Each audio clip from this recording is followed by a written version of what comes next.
Germany last month. Was anyone here or there? Nobody from you was there, no? Huh. We were there. I wasn't at the meeting. You weren't at the meeting? Well, at that time I talked about technique and training and various mechanical and kinetical things that we analyzed and got it down to where it was the most effective way to do these things. And I demonstrated, we showed how we train, my two kids train, and what they do, and I gave a demonstration. So everybody loved that. So, and then it was requested that perhaps I could talk about strategies.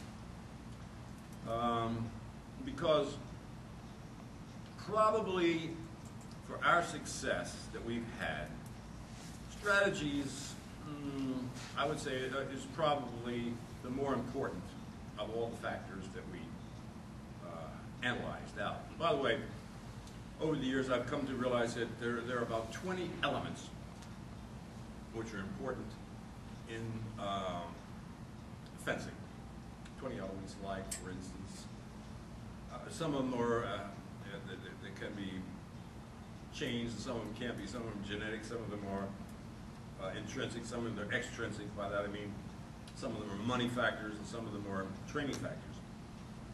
And Europe, it's the same for Europe, but Europe has, of those 20, Europe has got several where it's the bowling and so forth that they have advantages of, which we can never ever match. Because Europe has been fencing for so many years and they have so many clubs and so many kids are so good that we can never match the amount of bouting and experience they get from that. And so as a result, the kids that train here and practice here, you can look good in this venue and succeed in this venue, but as soon as you go to Europe, because there's so many more styles and so many more tactical problems over there, you get lost in the maze of it. Most kids that are here and go over there to fence in those World Cups just get blown out of their mind when it comes to the pools. And you know, in fencing, you don't have much time to make decisions, and you don't have time to figure out how this person or that person is different when you go over there. All you need is one little loss, and you know you're out. And in Epee, one bad turn of luck, and that's the end of it. So you have to learn how to avoid those kind of things. Now, recently I've been able to tie a lot of things we do into this latest scientific concept called game theory. Game theory really fits into fencing in a lot of ways, but it doesn't. Game theory is a science that's come up in the last 60 or 70 years, and several people have won Nobel Prizes using game theory in economics. And it really works out. You can come up with the correct decisions on every situation if you have enough trials, if you have N is large enough so that the probabilities have enough time to work themselves out, so where that you can be sure that this is the right decision to make. But over and above that, if you apply game theory basic notions to something like fencing, you'll find out it'll really help you in making decisions as to what kind of direction you have to go in. And the main thing about game theory is you have to know what is the game that you're in. What is the game that you're in? You'd be surprised how many different games there are out there still under the guise of known as fencing. For instance, when you go to a tournament, if you're fencing, is your game to win, to be a world champion? If it is, then the kind of approach you have to bouts will be different than if your game is to have fun, which I would say the majority of, because you see there's only like 15 people here, yet there's 150 people that are fencing. The majority of people fencing fence, their game is fun. That's what they're most interested in, is the fun. So if that's the case, you ought to know that. The point is that whatever your game is, you should know what it is. You should not do something, play at something, under the guise that your game is one thing, when it really is something else entirely. Otherwise, you're going to come into a lot of heartache and a lot of heartbreak and be upset about a lot of things. You go out there and play and think that you're on your way to the Olympics or on your way to World Championships, something like that, and that can just nothing but confuse you because you don't know how to deal with a loss and know exactly whether you've done good or bad. So the very first thing you should do when you strategize as to how to approach a competition is to know what is your game and what is your payoff values. Is it enough for you to have won so many bouts and or whatever it is that game you're involved in? Is it enough? Whatever it is will give you the energy to try to reach those particular goals in the game that you're playing. Now, a lot of people go and have no idea of what the rest of the fencers are doing.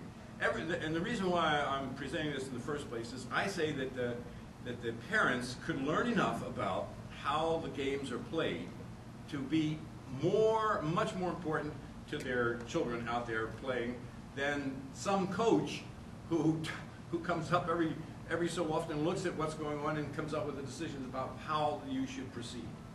You can learn so much more yourself because it's not that difficult to watch. So one of the very first things that you should appreciate is when you go to a competition, which are set up like these are here in this country, you go to a pool and there's like 7 people in a pool. The very first thing for you to do is that you're most important is get out of the pool. That's the game you should be playing no matter what your long-term goal is. If you're in this particular game, your game is to get out of the pool. To get out of the pool, over 90% of the time, 2 victories will do that. So you can boil it down to this. I come into this, into the competition, I must win 2 bouts. That's all that should concern you because you're not in the next game yet. If you get to 2 bouts and you go out and you're in the DEs, that's a new game. That's a whole new game. The game you're in now is to win 2 bouts. Everybody should go to a competition with that in mind.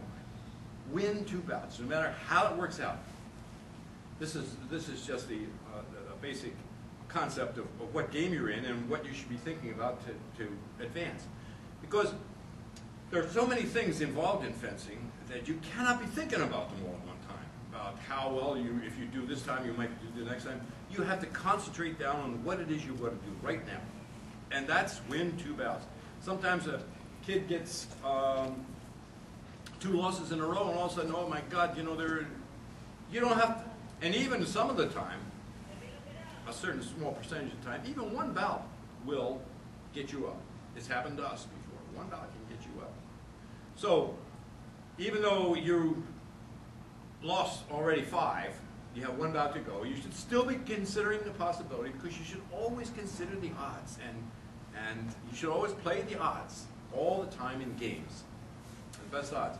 As I say, in game theory science, they work out the probabilities down to really, they know exactly what is the best moves. But we don't have that many ends. The ends are not large enough in bout here to do that. But you can get a feel for it.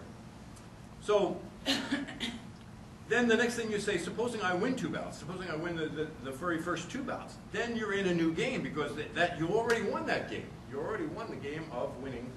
The next game for you at that point should be best indicators.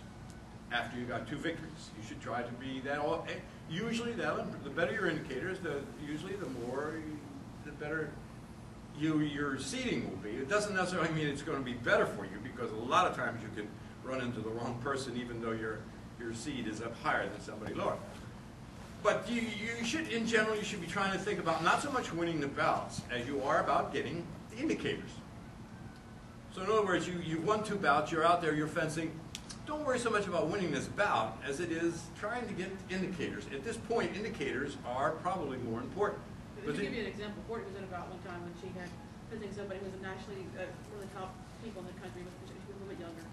And we knew that wasn't a very good chance of her winning that bout. We wanted to keep it close, and so I told her to go out there and begin the bout, go out and see if you can make a touch. The very beginning of the bout. And then it was like, okay, she got hit. Okay, now